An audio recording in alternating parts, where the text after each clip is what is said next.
Box office వద్ద అంచనాలకు మించి దూసుకెళ్లే సినిమాల్లో తెలుగు సినిమాలు ఎప్పుడూ ముందే ఉన్నాయి. కానీ తమిళ సినిమాలు మాత్రం ఇప్పటికీ పాన్ ఇండియా మార్కెట్ ను పక్కాగా కొట్టలేకపోయాయి. ఇటీవల కమల్ హాసన్ నటించిన ఇండియన్ 2 పై భారీ అంచనాలు ఉన్న ఆ సినిమా బాక్స్ ఆఫీస్ వద్ద ఫెయిల్ అయింది. ఇప్పుడు అందరి దృష్టి రజనీకాంత్ హీరోగా వస్తున్న కూలీపై ఉంది. ఈ సినిమాలో పాన్ ఇండియా స్థాయిలో క్రేజ్ ఉన్న స్టార్ కాస్ట్ ఉంది. కానీ అసలు బలం మాత్రం సూపర్ స్టార్ రజనీ గారే. దర్శకుడు లోకేష్ కనగరాజు కూడా విజయవంతమైన డైరెక్టర్. ఉత్తర భారతదేశంలో కూడా ఓ గుర్తింపు ఉంది. కానీ ఆయన ఎప్పటి వరకు నార్త్ లో బ్లాక్ బస్టర్ కొట్టలేదు. కూలీ అనే టైటిల్ హిందీ ఆడియన్స్ కు కొత్త కాదు. అప్పట్లో అమితాబ్ బచ్చన్ నటించిన అదే టైటిల్ గల సినిమా సూపర్ హిట్ అయింది. రీసెంట్ గా వెట్టయాన్ సినిమాలో అమితాబ్ రజనీతో కలిసి నటించారు. ఇప్పుడు రజనీకాంత్ కోసం అమితాబ్ బచ్చన్ ప్రమోషన్ లో పాల్గొంటే కూలీకి నార్త్ మార్కెట్ అది పెద్ద బూస్ట్ అవుతుంది. అలాగే కూలీ సినిమాలో అమీర్ ఖాన్ క్యామియో చేశాడన్న సంగతి కూడా నార్త్ ఆడియన్స్ ను ఆకర్షించే మరో ప్లస్ పాయింట్. శృతి హాసన్, నాగార్జున కూడా గతంలో హిందీలో మంచి ఫాలోయింగ్ తెచ్చుకున్నారు. ఇంకా ఇండియన్ 2 లో కూడా ఇదే విధంగా పలు పాజిటివ్ పాయింట్లు ఉన్న స్క్రిప్ట్ ఎగ్జిక్యూషన్ ఫెయిల్ అవడంతో ఫలితం పడిపోయింది. ఇప్పుడు కూలీ ఆ తప్పుల నుంచి నేర్చుకుని మార్కెటింగ్ ప్రెజెంటేషన్ పరంగా బలంగా వెళ్లాలనేది అంచనా. అయితే చివరకు మౌత్ టాక్ నే ఫైనల్ రిజల్ట్ డిసైడ్ చేస్తుంది. కూలీ సినిమా ఉత్తర భారతదేశంలో విజయం సాధించాలంటే పెద్ద సవాల్. వార్ 2 తో పోటీ.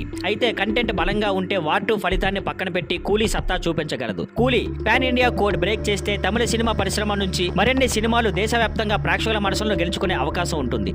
Thank you for watching. Please like, share and subscribe.